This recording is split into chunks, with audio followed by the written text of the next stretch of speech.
YCP అధినేత మాజీ CM Jaganmohan Reddy కొత్త యాప్ను లాంచ్ చేశారు. వైసీపీ విస్తృత స్థాయి సమావేశంలో ఈ యాప్ను విడుదల చేశారు. డిజిటల్ బుక్ పేరుతో ఈ యాప్ లాంచ్ చేశారు. రెడ్ బుక్ తరహాలోనే డిజిటల్ యాప్ తీసుకొస్తామని ఈ సందర్భంగా జగన్ తెలిపారు. కార్యకర్తలు ఈ డిజిటల్ బుక్ యాప్లో ఫిర్యాదు చేయవచ్చని చెప్పారు.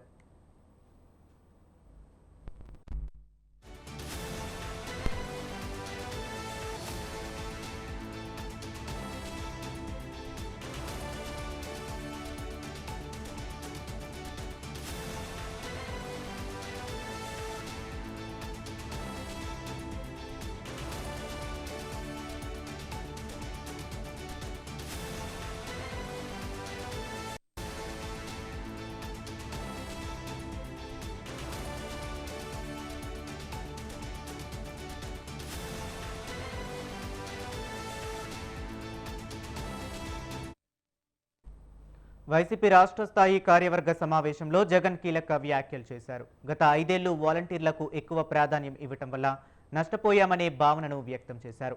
ఈసారి పనిచేసిన కార్యకర్తతోనే ప్రభుత్వాన్ని నడిపిస్తామని హామీ ఇచ్చారు. ప్రభుత్వ పథకాలన్నీ వాళ్ళ ద్వారానే ప్రజలకు చేరవేసేలా చేస్తామన్నారు.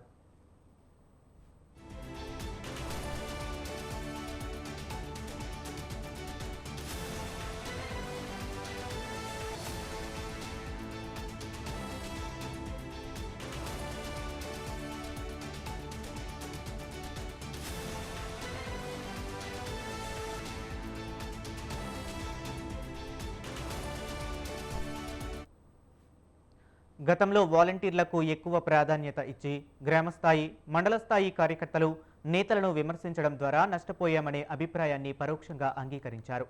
వైసీపీ ప్రభుత్వం అధికారంలోకి వచ్చిన తర్వాత కార్యకర్తలే క్రియాశీలక పాత్ర పోషిస్తారని చెప్పారు.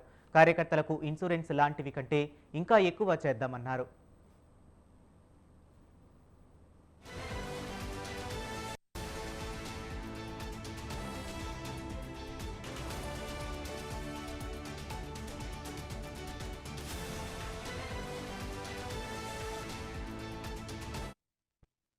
ప్రతి కార్యకర్తకు గుర్తింపు కార్డు ఇవ్వాలన్నారు జగన్. పార్టీ కేంద్ర కార్యాలయంతో గ్రామస్థాయి కార్యకర్త అనుసంధానమై ఉండాలని చెప్పారు. వాళ్ళ సమగ్ర సమాచారం అందుబాటులో ఉండాలని తెలిపారు. రాబోయే స్థానిక సంస్థల ఎన్నికల్లో గట్టిగానే ఎదుర్కోవాల్సి వస్తుంది, జాగ్రత్తగా ఉండాలని క్యాడర్కు సూచించారు.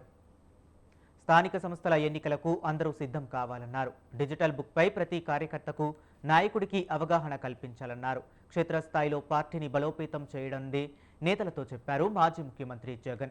ప్రతి గ్రామంలో గ్రామ పార్టీ అధ్యక్షుడితో పాటు మరో 7 అనుబంధ విభాగాల నాయకులు ఎన్నుకోవాలని సూచించారు. ప్రతి గ్రామంలో ఈ 8 మంది క్రియాశీలకంగా ఉంటారని, వీళ్ల ద్వారా పార్టీ కార్యక్రమాలు అన్నీ నిర్వహించబడతాయని స్పష్టం చేశారు. అధికారంలోకి వచ్చిన తర్వాత ఈ 8 మంది కీలక భూమిక పోషించబోతున్నారని దిశానిర్దేశం చేశారు.